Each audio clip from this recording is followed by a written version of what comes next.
We're going to talk about PMI. What is it? How does it work? Why do I need it? Do I have to have it? And things like that. So I get asked a lot, what the heck is PMI?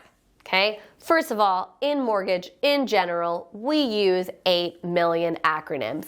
Please, please, please don't be afraid to ask us what the heck an acronym means, because it is literally like we're speaking a foreign language. We get it, but sometimes we forget that you don't know what we mean by that acronym. And PMI is one that gets confusing a lot. Because guess what? You already have all kinds of other kinds of insurance, car insurance, house insurance, life insurance, all of these insurances. What the heck is this insurance and why do I need it as well, right? I mean, I know I have to have homeowners insurance when I buy a home, but private mortgage insurance, what is that? And why do I need it? Okay, so let's talk about it. When you're buying a house, okay, we're gonna try to make the math easy here. You're buying a $100,000 house. I know, not many places in the US anymore you can buy one of those. But again, we're trying to make the math easy. You're buying a $100,000 house and you wanna borrow, let's say $90,000. If we're doing the math and we take 90,000 divided by 100,000, that's going to equal 90%. We turn that into a percentage. Right? 90%. Okay.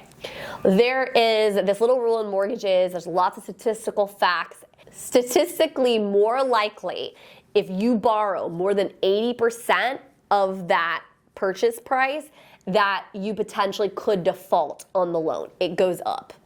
So the mortgage company, the investor, the person who is backing the loan, they have a greater likelihood of you defaulting and potentially losing money if more than 80% is borrowed. So if you borrow more than 80 grand on that $100,000 house, the statistical likelihood of potential default and or them like losing some of their money is greater.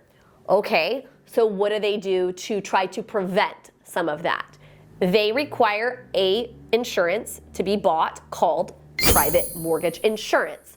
So private mortgage insurance is a special kind of insurance that is required when you borrow more than 80% of the value of your home in case of mortgage default. So if you go into foreclosure, if you lose your home, right? And let's say that, let's play this out.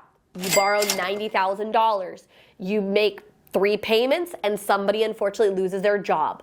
Try to keep up with the payments, but they can't. They go into foreclosure and let's say they owe $88,000. The bank goes to sell it and let's say the bank can only sell it for $82,000. So now there's $6,000 right there, right? Between the 82 they sold it for and the 88 you owed, $6,000 deficit. PMI is then gonna come in and they're gonna cover a portion of the loss. Okay, they're going to try to make that investor servicer whole. Okay, that's basically what it is. And I get asked this a lot. Is it required? Well, this again depends. If it's FHA, yes, absolutely. Every FHA loan is required to have PMI regardless. Conventional, if you borrow more than 80%, yes, it is required. Conventional is a little unique. You can have it done a few ways. You can actually have a monthly PMI, so you can pay it out on a monthly basis through your payment. You can have a one-time, meaning that you paid one time at closing a set amount of money and that covered the private mortgage insurance amount, so that's a choice. And then option 3 is you can have it built into your interest rate. So you can accept a higher interest rate and then you don't have that on a monthly basis or an amount that you would pay out of your pocket. Okay, so those are basically the 3 kinds. You also can do some unique things where you actually do like a little bit of both, like part monthly, part you pay out of pocket. There's some things like that. It's a little bit more complicated. If it's something that you would be interested in, talk to your mortgage professional and they can kind of explain some of the complexity there. We talked about USDA loans. They basically will allow you to do, it's a form of PMI. They don't call it that. It's like this very little small minor monthly amount, but it basically does fund something that deals with defaults and deficits. VA, no.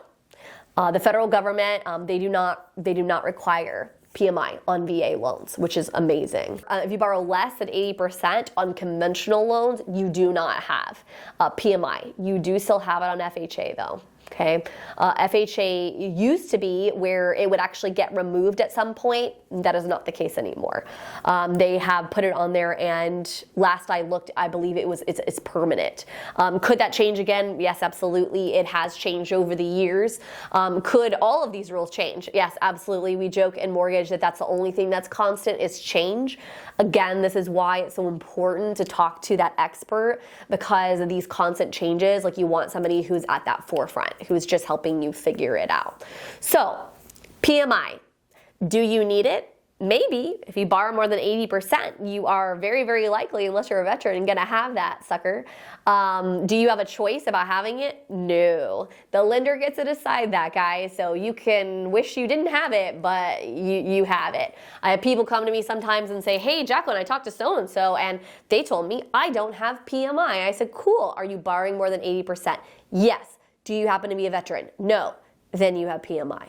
But I understand you don't see it. Maybe they are doing it where they lender paid it and they just raise your interest rate. Unfortunately, some people do not explain what's happening behind the scenes to their customers. I'm very much in the nature of full disclosure. That's just how myself and my team operate. We believe that you should kind of have an understanding and a knowledge, and we will kind of help direct you, but we want you to know that, right?